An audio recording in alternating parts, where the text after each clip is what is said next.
आप देख रहे हैं STS। सर्वप्रथम सर्वांना जय महाराष्ट्र।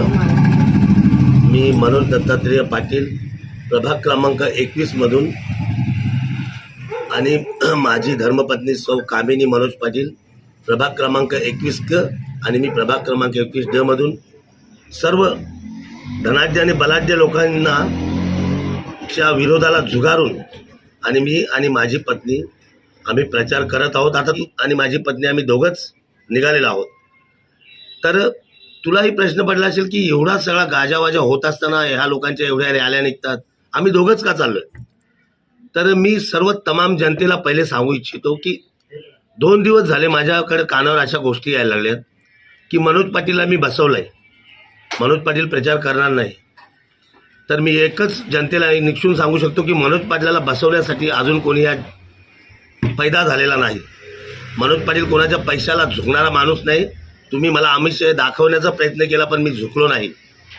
प्रत्येक वेळेला मी ह्या कामदर गावचा सुपुत्र आहे, माझी मिसेस या गावची सून आहे। प्रत्येक वेळेला इथल्या ज्येष्ठ नगरसेवकांनी माझ्यावर अन्याय केला आहे, तरी मी कधी काही बोललो नाही। ह्या माणसाचा अन्याय बघा, हा माझ्या बरोबर येणाऱ्या ज्या महिला आहेत त्यांना हा दम देऊन त्यांनी बंद केला यायचं। त्यांना माझ्या कुटुंबाला सुद्धा ह्या लोकांनी टॉर्चर केलंय हेही मला कळते, पण मी कोणाला दोष देणार नाही आणि कोणावर आरोप पण करणार नाही। पण तो वरचा भगवान देव आहे ना, तो पाहतोय सगळा। आणि मी अजूनही सांगतो, मी कुणालाही घाबरत नाही। मी आणि माझी बायको आत्ता चाललोय प्रचार करायला, आणि त्या लोकांना मी सांगू इच्छितो, तुम्हाला जर खरोखर कोणाला दम द्यायचा असेल ना, त्या मनोज पाटलाला दम द्या। मी आज पण तुमच्या समोर उभा आहे, आणि माझी जीत अशी आहे की मी तुमच्यासमोर फॉर्म भरला आणि मी लढतोय। मी गप बसलो नाही, घरात बसलो नाही, तुमच्या समोर लढतोय मी आज पण। मी आणि माझी बायकोच लढतोय। तुम्ही सगळ्या लोकांनी मिळून आम्हाला त्रास देत घेतलाय। आम्हाला तुम्ही त्रास किती दिला तरी मी घाबरणार नाही, मी लढणार म्हणजे लढणार। या माणसाने माझ्यावर अत्याचार केला 20 वर्षापासून।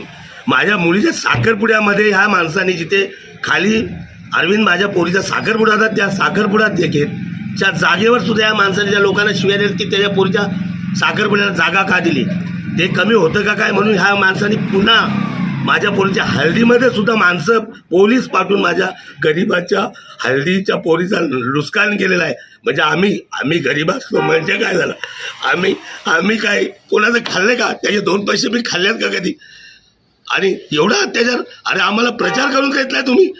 मी पोलिसांचे मला फोन येतात, मी त्यांनाही सांगितलं की माझ्यावर अत्याचार होत आहे, आणि म्हणून मी आणि माझी बायको आम्ही दोघंच लढत आहोत। आहे की लोक हातावर कमवणारे पोटावर खाणारे आहेत। आता त्या लेडीज पोलीस मला बोलले, बाबा तुम्हाला काही करायचं असेल तर तुम्ही येऊ शकता, पण मी काय म्हणतोय, ते गरीब लोक आहेत, ते या श्रीमंत लोकांच्या समोर नाही येऊ शकत।